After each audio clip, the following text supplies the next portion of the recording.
Hello student, welcome to my channel. क्या आपको नहीं पता है हमें बोर्ड एग्जाम में अपनी कॉपी कैसे लिखना है? जो स्टूडेंट 95% लाते हैं 100 में, वो बोर्ड एग्जाम की कॉपी कैसे लिखते हैं? अगर आपको नहीं पता हो तो इस वीडियो को देखिए। मैं आपको 100% आपको समझाने वाला हूं कि बोर्ड एग्जाम में कॉपी कैसे लिखी जाती है। आपको मैं लिख लिख कर समझाने वाला हूं, तो वीडियो को लाइक कर देना, चैनल पर नए हो सब्सक्राइब कर लेना। चलिए हम लोग देखते हैं आखिर बोर्ड एग्जाम में कॉपी कैसे लिखी जाती है। एंड ये कुछ आपको मॉडल पेपर मिल जाएगा जो कि मैं इसी मॉडल पेपर से समझाने वाला हूं। तो चलो फिर हम लोग शुरुआत करते हैं इस वीडियो को।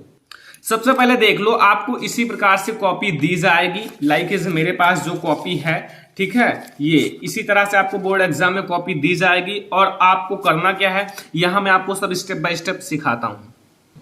सबसे पहले आपको एक काम करना है, कॉपी को खोलना है जो जहां से आपको लिखना है, ठीक है। फिर आपको स्केल लेना है एंड यहां जो कॉपी है ना, कॉपी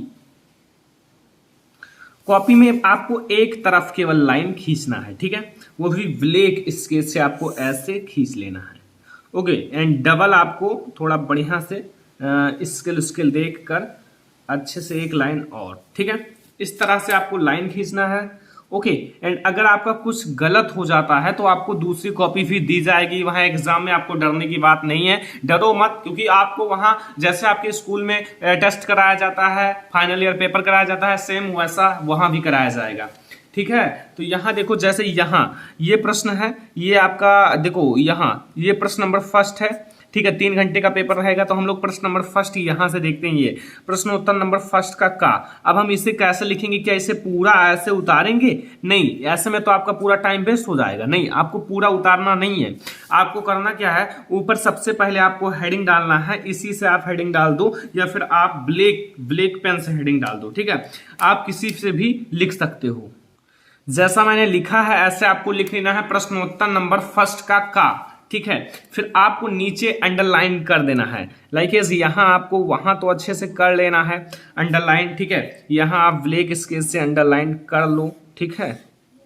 और डबल आप कर लेना ताकि ज्यादा सुंदर लगे, आपकी कॉपी अट्रैक्टिव रहे, सबसे अलग रहे, ठीक है। यहां आपको डबल अंडरलाइन कर लेना है। ओके, एंड ये आपको इस तरह से कर लेना है। फिर आपको करना क्या है, आपको लिखना है वो प्रश्न जैसे यहां लिखा हुआ है, निम्नलिखित कथनों में से कोई एक कथन सत्य है। तो यहां आप देखो प्रश्न क्या लिखा हुआ है, निम्नलिखित कथनों में से कोई एक कथन सत्य है। पहला, डॉक्टर राजेंद्र प्रसाद एक कवि के रूप में प्रसिद्ध हैं। दूसरा, क्या लिखूं के लेखक रामधारी सिंह दिनकर हैं। तीसरा, ध्रुव स्वामी जयशंकर प्रसाद की रचना है। चौथा, मुंशी प्रेमचंद्र एक समालोचक के रूप में प्रसिद्ध हैं।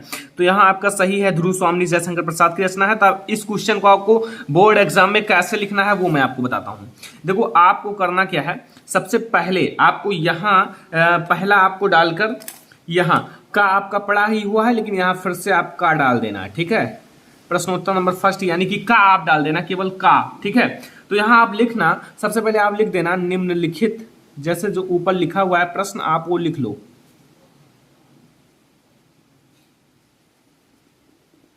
निम्नलिखित, ठीक है, कथनों में से, ये आप जरूर लिख लेना वरना एग्जामिनर जान नहीं पाएगा, ठीक है। कथनों में से कोई एक कथन, कोई एक कथन सही है। क्या है? सही है, कोई एक कथन सही है।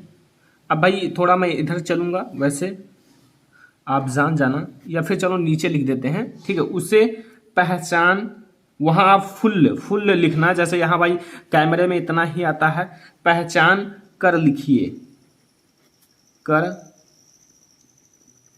लिखिए। फिर आपको इसे नोट कर लेना है, आपका जो सही है बस उसे आप लिख दो। उत्तर यहां डालो, यहां आपको एक लाइन छोड़कर उत्तर डालो या फिर यहीं एक लाइन छोड़कर डालो, कोई दिक्कत नहीं है।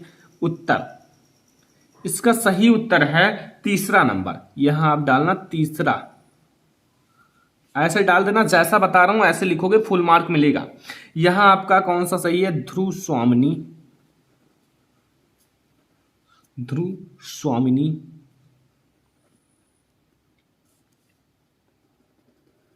ध्रुव स्वामिनी। यहां आप जैसे कॉमा वामा लगा हुआ है वैसे लगा लेना, जयशंकर जयशंकर प्रसाद जयशंकर प्रसाद की रचना है।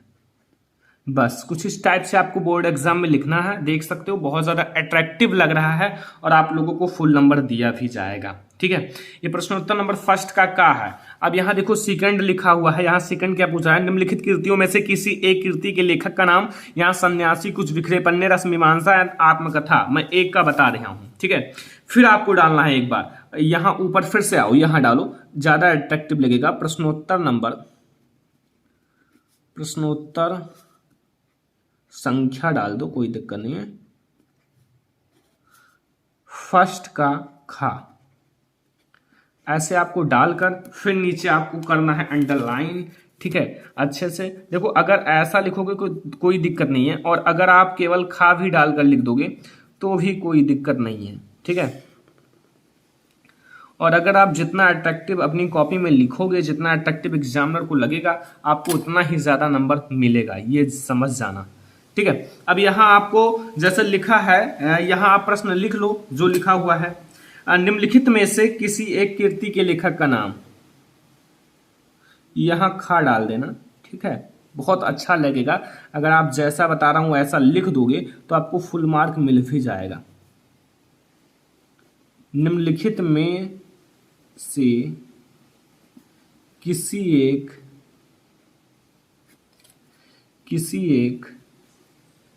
कृति के लेखक का नाम। ओके, मैंने ये लिख दिया। अब यहाँ नाम, यहाँ आप ऐसे लिख लो। ठीक है, अब इसमें मैं एक का बता रहा हूं, यहाँ आप यहाँ मैं दूसरे नंबर का, यहाँ आप दूसरा नंबर लिख लेना। जैसे मैं दूसरे नंबर का बता रहा हूँ, 4 कृतियां हैं तो मैं दूसरे नंबर का बता रहा हूं। यह है रस मीमांसा। तो यहां आप ऐसे करके इसके जो लेखक हैं उनका नाम लिख दो। ठीक है, आचार्य रामचंद्र शुक्ल। तो आप ऐसे ही करके आप पूरा कॉपी अच्छे से सजा कर लिख देना, तो आपको फुल मार्क दिया जाएगा। आपको फुल मार्क दिया जाएगा, एक भी मार्क नहीं कटेगा। ठीक है, अब मैं आगे थोड़ा आपको समझाता हूं। फुल मार्क आपको मिल जाएगा, फुल मार्क आपको मिल जाएगा। अब मैं थोड़ा आपको आगे समझाता हूं। लाइक एज आपके बोर्ड एग्जाम में ये आ जाए, ये आपको संदर्भ लिखना है, प्रसंग और व्याख्या। ये चरण कमल बंदो हटराई जाकी कृपा पंगुल लेंगे, ये प्रश्नोत्तर नंबर 4 है। तो अब आप इसे कैसे लिखोगे, आइए मैं आपको बताता हूं। यहां देखो, फिर से आपको अपनी पेज में अंडरलाइन कर लेना है। अंडरलाइन करने के बाद अब आपको यहां डालना है प्रश्नोत्तर नंबर 4।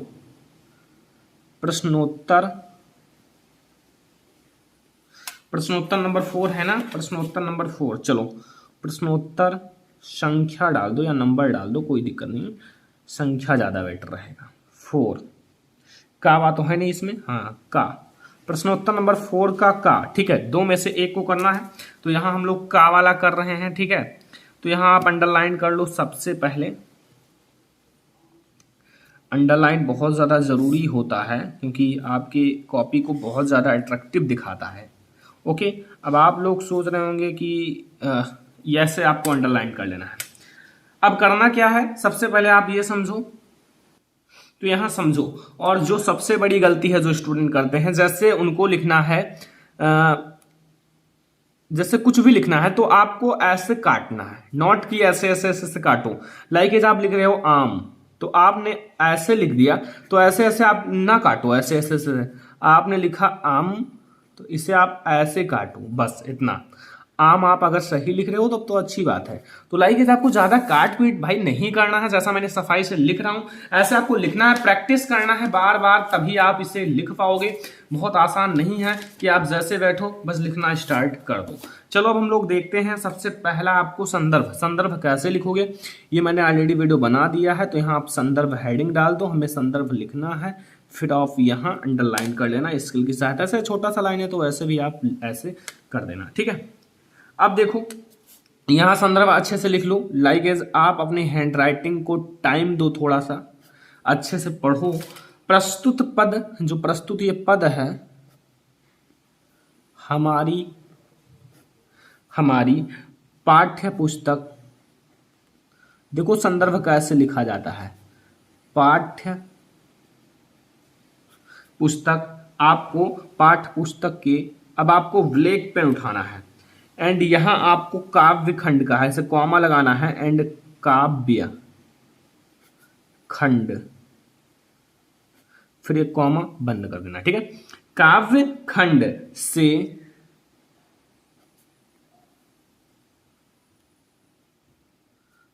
उद्गृत जो,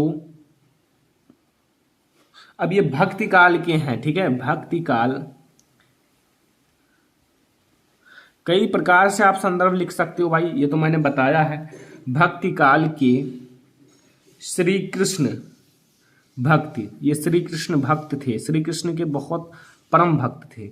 श्री कृष्ण भक्त कौन है? श्री कृष्ण के भक्त। ये किसने लिखा है, जानते हो कि नहीं जानते हो? जानते होंगे, सूरदास जी लिखे हैं। सूरदास द्वारा रचित, सूरदास द्वारा रचित जो आपका सूर सागर का पद है, ये किसका है? सूर सागर का पद है, किसका है? यहाँ रचित, यहाँ आप ब्लैक से लिखना, सूर सागर। सूर सागर तो इनका एक रचना है, लेकिन ये सूर सागर एंड फिर आप यहाँ कॉमा बंद कर लो एंड का, फिर आप यहाँ पद, पद इस चैप्टर का नाम है तो यहाँ पद लिख लो, पद है। बस इस तरह से आपको संदर्भ लिखना है, पाठ का नाम, लेखक का नाम। अगर आपको याद है तो ब्लैक से लिखना, अगर कंफर्म नहीं है तो आप बढ़िया से इसी से लिख देना, किससे? ब्लू से, क्योंकि अगर हाईलाइट हो जाता है, अगर आप ब्लैक से लिखोगे तो हाईलाइट हो जाता है, अगर आप गलत लिखोगे तो एग्जामिनर नंबर काट देगा।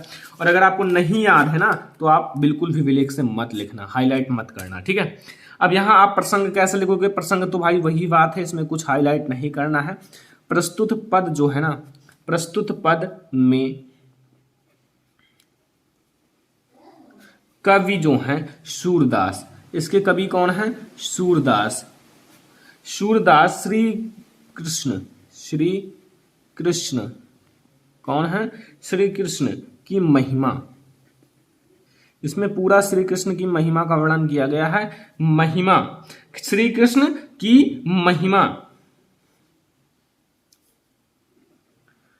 का चित्रण तथा चरण वंदना करते हैं, चरण वंदना करते हैं। तो ये आपका हो प्रसंग, ओके। प्रसंग आपको लिखना है ये। अब आप देखो व्याख्या, व्याख्या देखो सब हैंड राइटिंग का विशेष ध्यान देना है।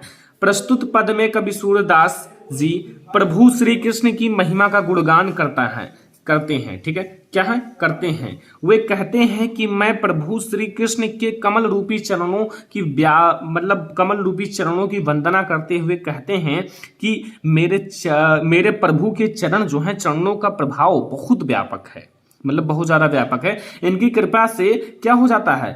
हो जाने पर लंगड़ा व्यक्ति भी पर्वतों को लांघ सकता है, अंधा व्यक्ति को दिखाई देने लगता है एंड कोई भी चीज है सब कुछ होने लगता है। एंड बहरा व्यक्ति दोबारा सुनने लगता है, गूंगा व्यक्ति दोबारा बोलने लगता है, गरीब व्यक्ति सिर पर राजा की तरह छत्र धारण कर लेता है, ठीक है। इसीलिए आप अंत में कहते हैं, कवि सूरदास जी कहते हैं कि ऐसे दयालु, कृपालु एंड निधान प्रभु श्री कृष्ण की मैं चरणों की वंदना बार बार करता हूं। तो अगर आप इस तरह से लिखोगे तो 1 मार्क भी आपका कोई नहीं काट पाएगा और आपको 100% मार्क मिल जाएगा। तो ये था आज का हमारा वीडियो कि हम बोर्ड एग्जाम में कॉपी कैसे लिखें, बेस्ट तरीका था। अगर आप ऐसे लिखोगे तो फुल मार्क दिया जाएगा। ये वीडियो पसंद आया हो लाइक करना, शेयर करना अपने फ्रेंड्स के साथ, चैनल पर नए हो सब्सक्राइब कर लेना। Thank you.